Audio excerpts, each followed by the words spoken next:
Welcome, everybody. We are back. It is Tape Don't Lie. It's your favorite Raiders podcast, favorite Raiders channel, favorite Raiders everything. We are back. You guys already know what to do. Hit the subscribe button. Subscribe. Hit the subscribe button. You guys know what to do. Subscribe. Hit the like button if you like it. Hit the dislike button if you dislike it. Leave a comment if you like it. Leave a comment if you dislike it. All right, guys. And you guys already know what to do with that as well. Make sure you follow us on Twitter at the Mark John NFL for me, at BD Williams 18 for BD, right? And then we also, make sure you guys Panda Supplements right there. Discount code 35% off. Make sure you guys support Panda Supplements. Like I always say, man, they got some great products. So make sure you guys go up there and support everything they got working up there with some of those protein shakes, some of the Focus, some of the green drinks. Awesome stuff. Make sure you guys check that out. Definitely recommend it. All right. So Panda Supplements, but we're talking training camp today. Training camp. Training camp, BD. We're here. The players are reported. We had a practice. It is football season. Right. It's early for us. Usually we're like next week, but we got a Hall of Fame game. We have four preseason games this year, BD. Yeah. So we get an extra look at the fourth stringers in the first game, and then yeah, we get an extra look at we get some Chase Garbers, man. First game. So I mean, yeah, we'll see if we can track down film of preseason this year. Yeah. We got to start putting our plan together for that. So yeah, for sure. I mean, yeah, we'll see about that. I mean, I'm not. I guess it's helpful for us because it's new schemes.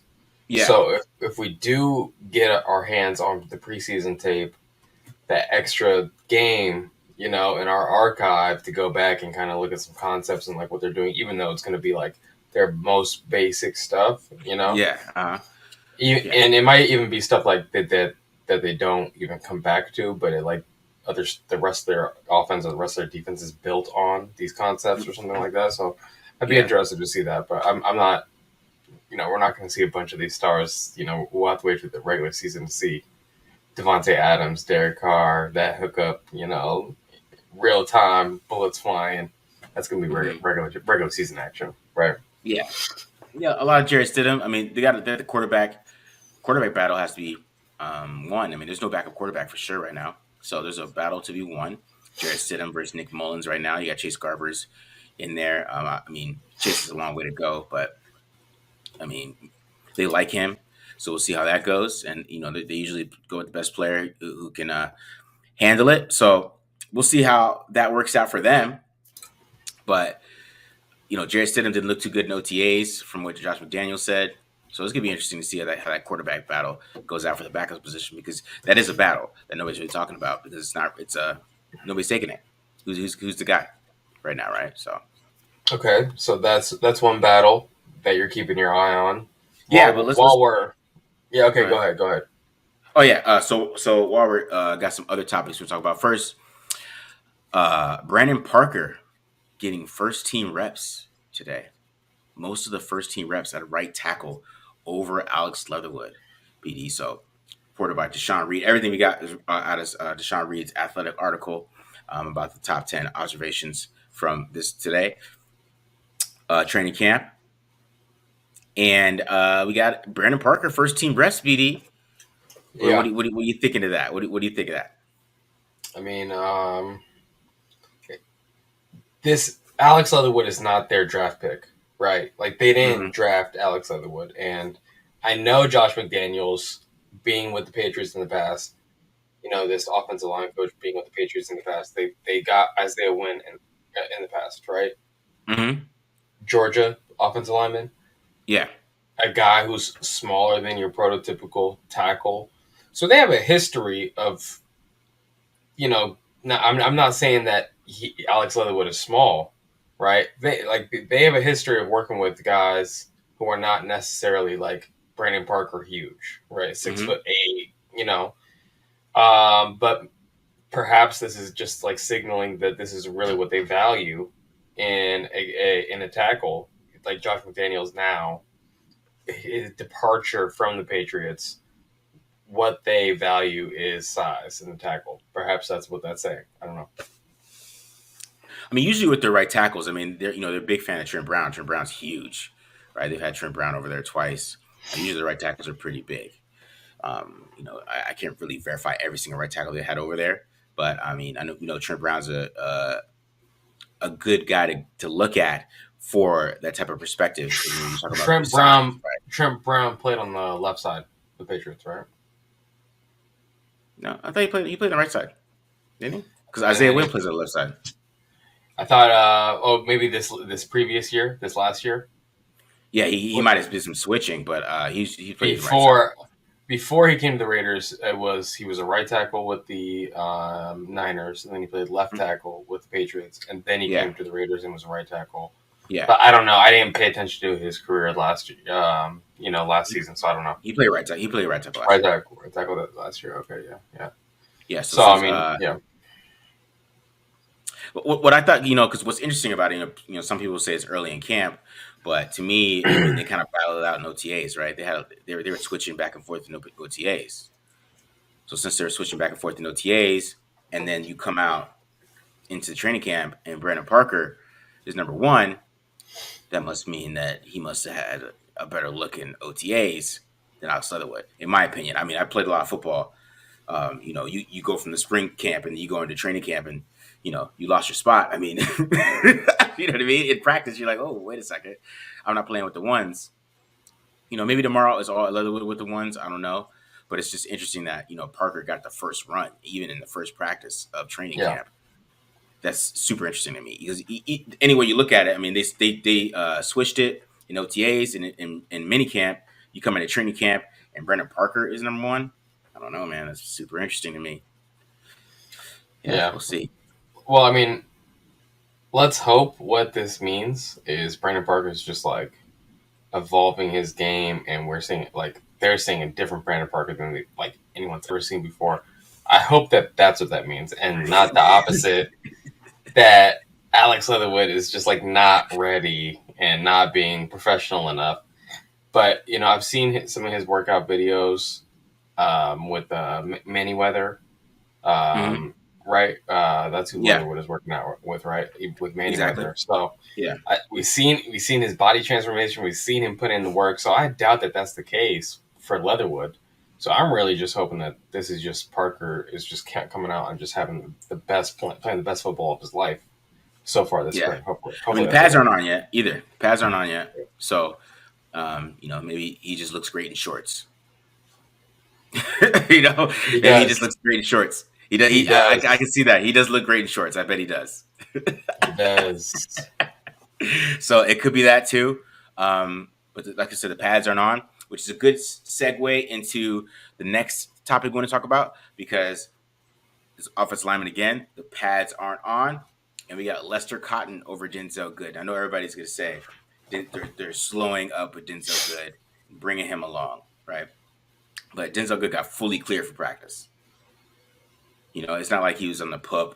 If they're slowly bringing him along, this is beginning of training camp. He's a veteran. Put him on the physically unable to perform, right? And then let him sit out a little bit, and then he can come in and start when he's ready. But for him to not be number one either and messing with the backups all day, I thought that was super interesting. Plus, he got his pay cut by $2 million today. Well, yeah, I think.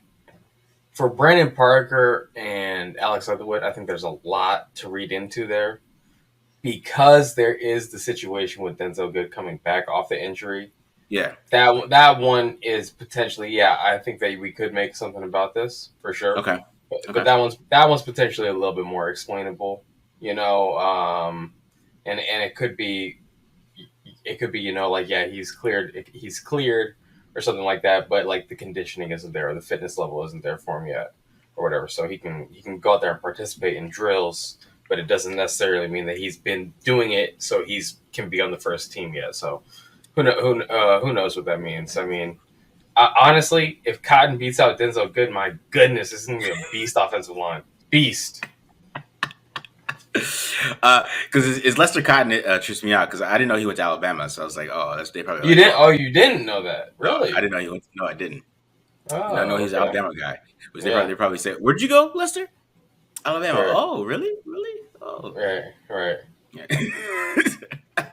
Is that where he went? We got him UDFA Lester Cotton, but he was on a lot of lists that year. I remember seeing Was his he? name. I remember seeing his name a lot. He didn't have a So good preseason last year, so I don't, but he's a development guard, and maybe they are coaching him up, and they see something that they like too. yeah, So obviously, he's going to get a shot to like impress. I mean, if I always say, people, talk about these a veteran, people go with the veteran, but if the younger guy outperforms the veteran with this type of regime and these type of coaches, they're going with the younger guy. Let's keep it real. yeah. At least in my opinion, there's no old guys It's holding not on to. like we're not talking about like Joe Thomas. We're talking about Denzel Good. Okay, Yeah, yeah, he can be beat out. Okay, it's yeah.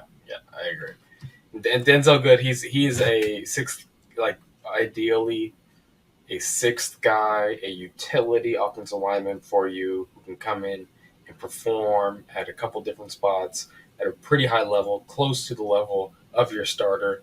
That's who Denzel Good is. yeah, So, perhaps, Cotton is a starter and Denzel Good doesn't lose his, spot, his niche on the team necessarily. yeah, yeah. But I mean, but is Leatherwood getting any shot, any play at guard? Is that a possibility at all?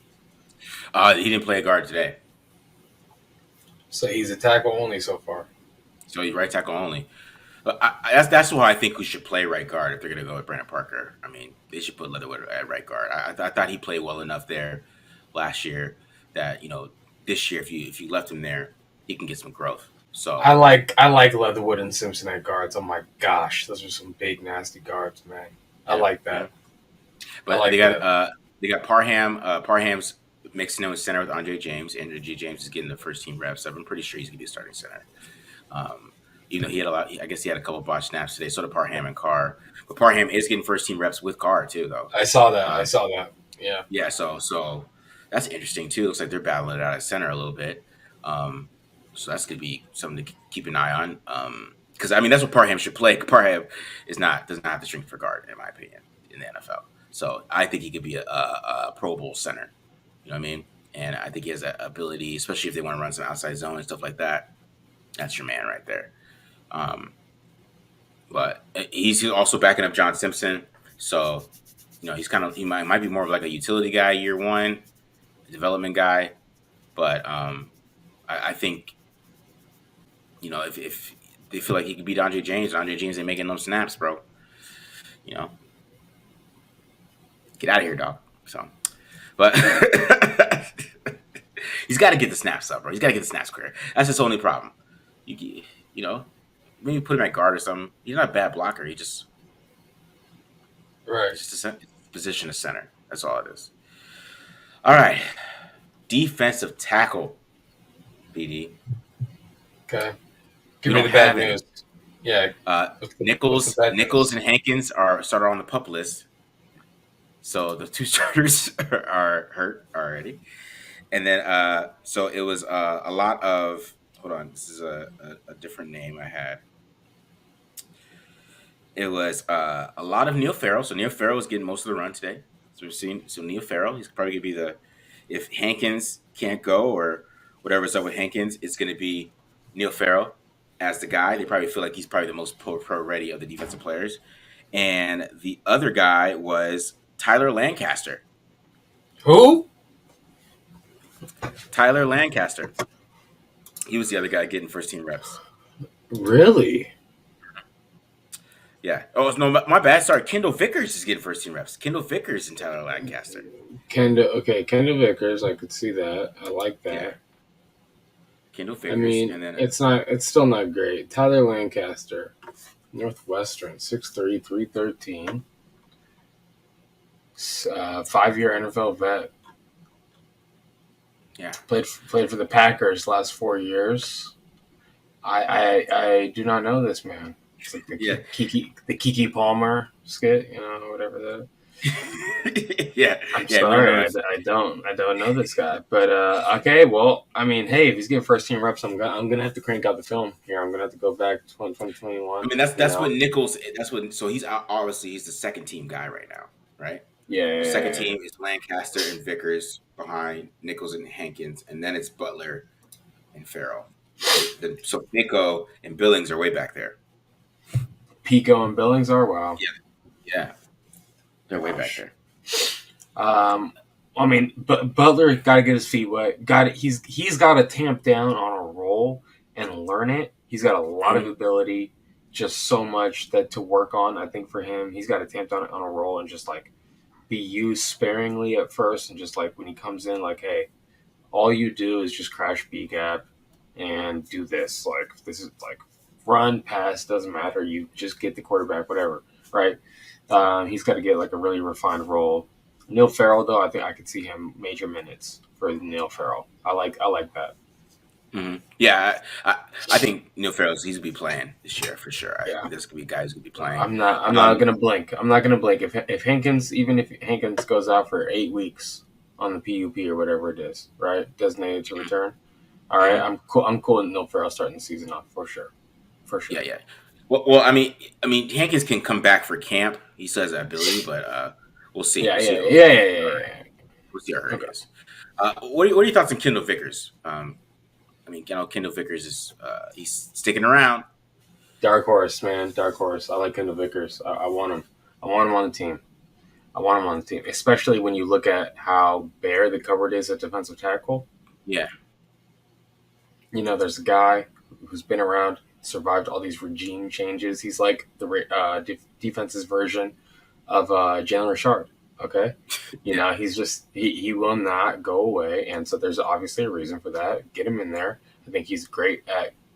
He's a great gap penetrator, and I think he's a very similar profile of player as what Matthew Butler is. Matthew Butler, obviously more talented, has a higher ceiling, yeah. doesn't have it all put together yet, but like the ways that they win is very similar. So I could see them having a similar role. You know, Kendall Vickers starting out there, and as the season goes on, giving way to Matthew Butler. Like to see something like that happen. Yeah, I mean, he had the big game against the Chiefs 2 years ago, 2020. So I know that was a big game for him. So you know, you never know. He might be a sleeper. Might be a sleeper here. He's All right. he's gonna get in on the rotation. You know, He- all the day one starter stuff and who started in camp, but who started week 17? Who's the starter then? You know, like we need a lot of guys to get through the season. So Yeah. yeah. All right, Biddy. So who's this surprise player that you're saying is on the roster? Who is this? Surprise player in 53. I will see if you had one. Do you have a surprise player that you think you might make this 53? Okay. Do you already have one? I kind of do. Okay, you go first because I gotta look at this. I gotta think All right. I'm gonna go. Hold on. I just want to make sure I get his name right here. I have who I'm gonna go with. I'm gonna go with Deshaun Bowers, Okay. defensive end. Did you watch him coming out? Did you watch him coming out? Did I watch him coming out? No. Yeah. I did not watch him coming out. Did you watch him coming out? Did you check No. out?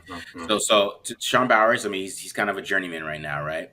But Right. I mean, he's played in the Patriots system, right? The past 2 years, he was on the practice squad, but then he got elevated for week 2 and week 10, and then he went over to Minnesota, got some playing time, and it's just somebody I think that maybe if like Kyler Fackrell or Cleveland Farrell doesn't have a good camp, or those guys mess around and allow somebody who's been in the system and knows the ways and knows how the defensive lines want to work, and maybe I don't know, Patrick Graham has never coached him, but it's still same pedigree, same systems that they come from. So if he has that mentality already, and already knows what to do and understands the stunts, understands the terminology, understands what they want to do, I think he might have a shot over there. So that's just my surprise, bro.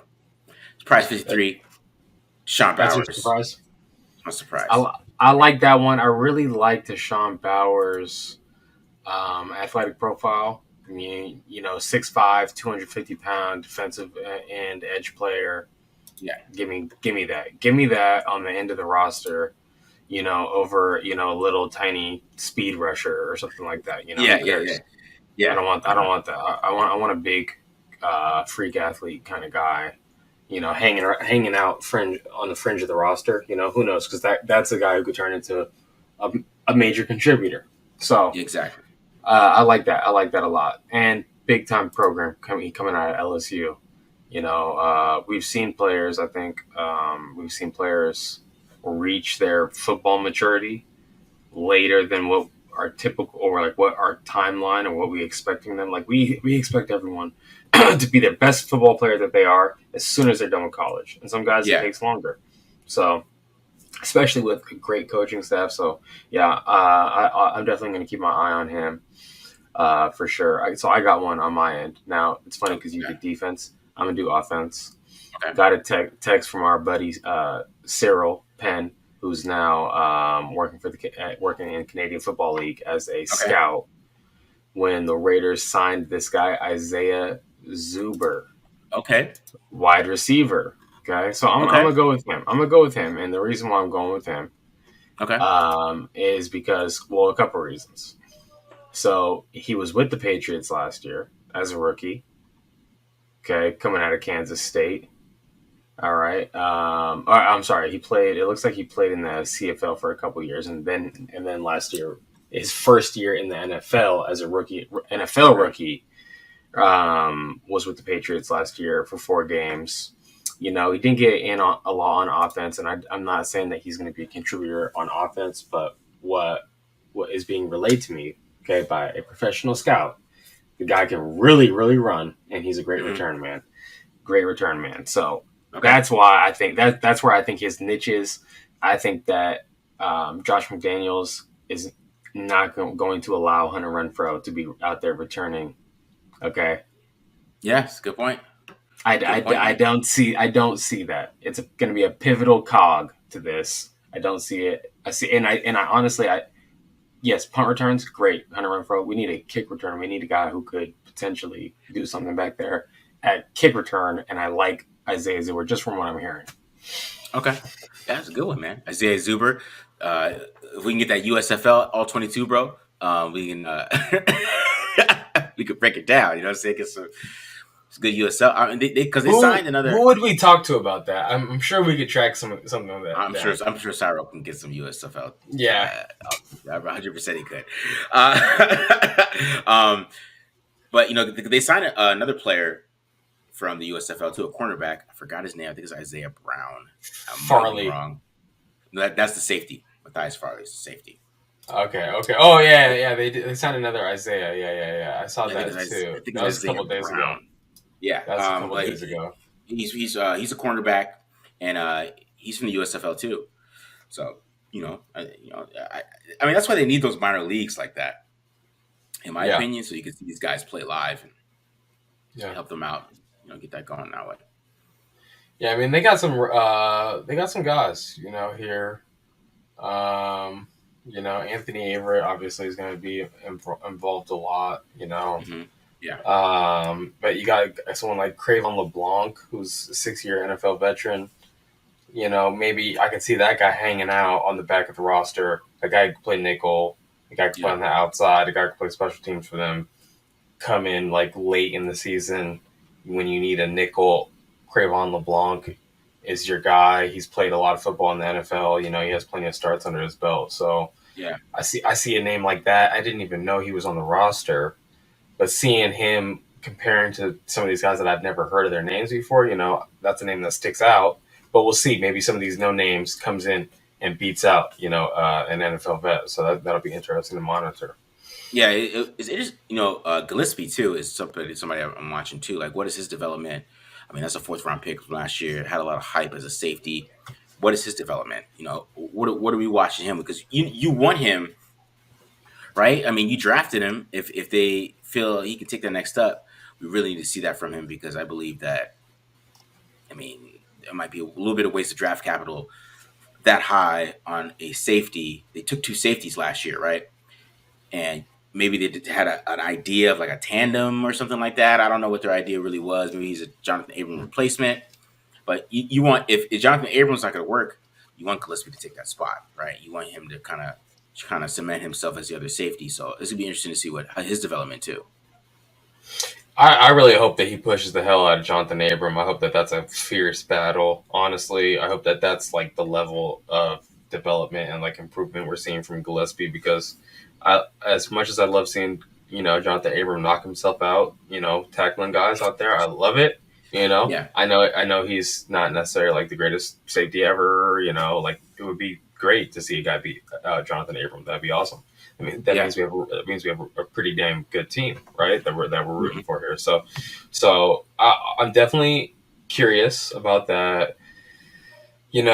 Looking at those guys, I'm curious to see how much, how big of a bite is Jonathan Abram going to be given, and if Gillespie is even his backup. Are they competing at the same position? So that'll be interesting to see as well. But I think right now it sounds like, Tashawn Reed would have mentioned it if the starting safeties weren't Abram and Merrick right now, right? Yeah. Either Abram, Merrick, Harmon. That's really what it is. Okay. And Harmon's backing up both the Morag and Abram. Yeah. That sounds about right. Mm-hmm. That sounds about right. Yeah, we'll see about Tyreek Gillespie. It could be, his bad fit being in Vegas for him, because we haven't really seen him, and he let Dallin Leavitt beat him out last year. So pretty upsetting to see that. Man, you know how big of a sigh of relief I just let out when I saw Dallin Leavitt got cut. Like, finally. God damn, I know, right, man? Gosh, man. Okay, so it was, who was the linebacker that I hated? That was Wilbur. Kyle Wilbur. Yeah, Kyle Wilbur. There's Kyle Wilbur, and then Dallin Leavitt was another holdover.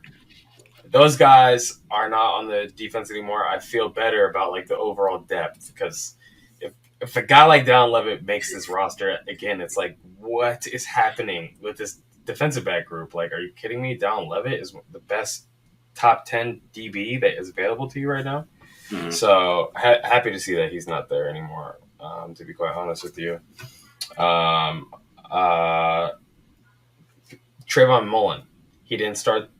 He's on pup. He's on the pup. He's on pup. Yeah. So a lot of people were panicking and DMing me about this. Okay. Worrying about Trayvon Mullen starting the season on pup. Anthony Averett. I would say just relax. Like, it's the beginning of everything. So it's a long season for these guys. So. I wouldn't worry too much about it. Yeah. I wouldn't worry about too much about it, but have Anthony Averett getting them outside reps. Let you know that this probably is a battle between him and Mullen. And Haas is working inside, so he's still playing in the slot, so they still got him in there. But we don't know what Patrick Graham's going to do, really, to be honest. So yeah, I know. We don't know. It's just the fun part, to be honest. I just know week 1 they're playing man. I'm gonna tell you that right now, guys. Playing man, they're gonna make Justin Herbert throw downfield. You see them in the box playing right up in those dudes' faces. That's my only guess right there. Yeah, well, anyway. we need Trayvon Mullen then, if that's the case. We need Trayvon Mullen to come back. Yeah. All right. Any last thoughts, PD, before we get out of here? We got a good 30 minutes in. No, that's it. That's it for me. I'm about to go watch Arian Knighton race 200-meter final world championships. Oh, okay. Is that a U.S. guy or Jamaican? U.S. guy. He's 18. He just graduated high school. Bro. He's phenom. Arian Knighton. Look him up, man. Fastest man in the world for sure. No man in the world is clocking a higher miles per hour than Arian Knighton. Okay, wow. He's 18 years old. He's about to take over. So I'm about to go watch that, y'all. I'll let you. All right, y'all. Peace.